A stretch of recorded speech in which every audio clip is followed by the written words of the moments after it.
Sir specifically मैं सवाल करूंगी आपसे। रशिया और यूक्रेन का जो इस वक्त प्रॉब्लम क्रिएट हो चुका है, जिसके बारे में यही कहा जा रहा है कि अगर ये सॉर्ट आउट ना हुआ तो दुनिया एक तीसरी आलमी जंग की तरफ जाएगी। अब इसके दौरान एमिड ऑल ऑफ दिस ये OIC कॉन्फ्रेंस हो रही है, जिसमें चाइना के फॉरेन मिनिस्टर को, who is not the part of the OIC countries, but उनको शामिल किया गया है ख़ासतौर पर इन्विटेशन के।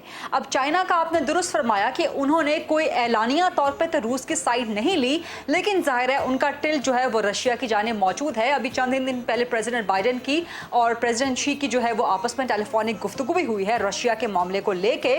सो एक तरफ जब रशिया यूक्रेन का मामला, दुनिया भर में तीसरी आलमी जंग की बातें हो रही हैं, वेस्ट ने प्लस US ने एक स्टैंड ले रखा है, फिर OIC के कॉन्फ्रेंस पाकिस्तान में होना, उसमें चाइना को इन्वाइट किया जाना जिनका टिल्ट है टुवर्ड्स रशिया। वज़ीर आज़म खान भी अभी रशिया का जो है विजिट करके आए हैं। तो क्या ये कोई मैसेजिंग जारी है? इस मैसेजिंग का क्या इम्पैक्ट लिया जा सकता है in the West End specially in the US?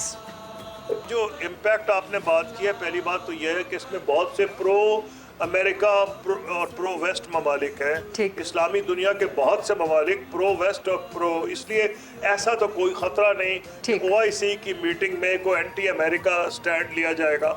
Naturally फ़लस्तीन का हमारा मामला है, हम लेंगे। वो अमेरिका का स्टैंड मुख्तलिफ है। हमने तो मुखालफत की थी जब वो जेरूसलम को कैपिटल बनाया गया इजराइल का। वो रहेगा तो अमेरिका पे कोई हैरानी तो नहीं होनी चाहिए। कश्मीर पे जो रेजोल्यूशन आएगा, अमेरिका को कोई हैरानी नहीं होनी चाहिए। यूक्रेन पे तो कोई रेजोल्यूशन नहीं आएगा। आपने पूछा सिंबलिज्म, देखिए मैंने वैसे आपको कहा था कि आप इस समझ लें कि कोइंसिडेंस है या नहीं। इससे लग ये रहा है कि दुनिया में तब्दीली आ रही है। जब से अमेरिका ने फैसला किया कि वो फोकस करेगा साउथ चाइना सी पे, एशिया पैसिफिक उसकी जो पॉलिसी है, ताइवान पे, और आहिस्ता आहिस्ता वो विड्रॉ किया उसने मिडल ईस्ट से और उसने विड्रॉ किया अफगानिस्तान से, तो एक बात उसको पता चल गई कि दुनिया इंटीग्रेटेड है।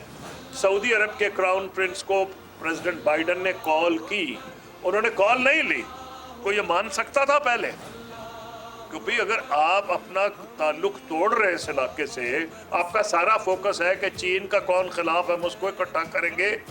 UAE के क्राउन प्रिंस ने भी शायद कॉल नहीं ली। सऊदी अरेबिया का तो ऐलान हुआ है, उस पर तो इकोनॉमिस्ट ने कमेंट भी किया है, इकोनॉमिस्ट ने, कि ये दुनिया कैसे बदल रही है। शायद ये दुनिया की बदली हुई सूरत हाल ही है जिसके नतीजे में पाकिस्तान, सऊदी अरब, UAE और दीगर ममालिक ओलंपिक गेम्स में गए, जिसको अमेरिका ने और वेस्ट के कई ममालिक ने बॉयकॉट किया। तो एक ट्रांजिशन में है दुनिया। ये तो और भी ज्यादा जरूरी है कि ऐसे मौके पे OIC के जो लीडर्स हैं वो आपस में बातचीत करें, उनका रब्त हो आपस में। मैं इस नतीजे में नहीं जा सकता कि जी इसका इमीडिएट फ़ायदा क्या होगा। मेरी ख्वाहिश है कि कॉमर्स टैक्स ज़्यादा इफेक्टिव हो, शायद हो जाए। मेरी ख्वाहिश ये है कि एजुकेशन में हमारी ज़्यादा OIC को एज एन इंस्टीट्यूशन कोलैबोरेशन करनी चाहिए। शायद इसके नतीजे में कुछ आ जाए, लेकिन ये बड़े अहम मौके पे हो रही है।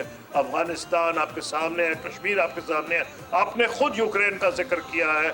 इसकी डेफिनेटली बायलैटरल्स में बातचीत होगी, लेकिन कोई एंटी अमेरिका या एंटी वेस्ट सिग्नल नहीं इधर से जाना चाहिए, क्योंकि ज़्यादातर मुल्क यहाँ काफ़ी प्रो वेस्ट है जो आ रहे हैं।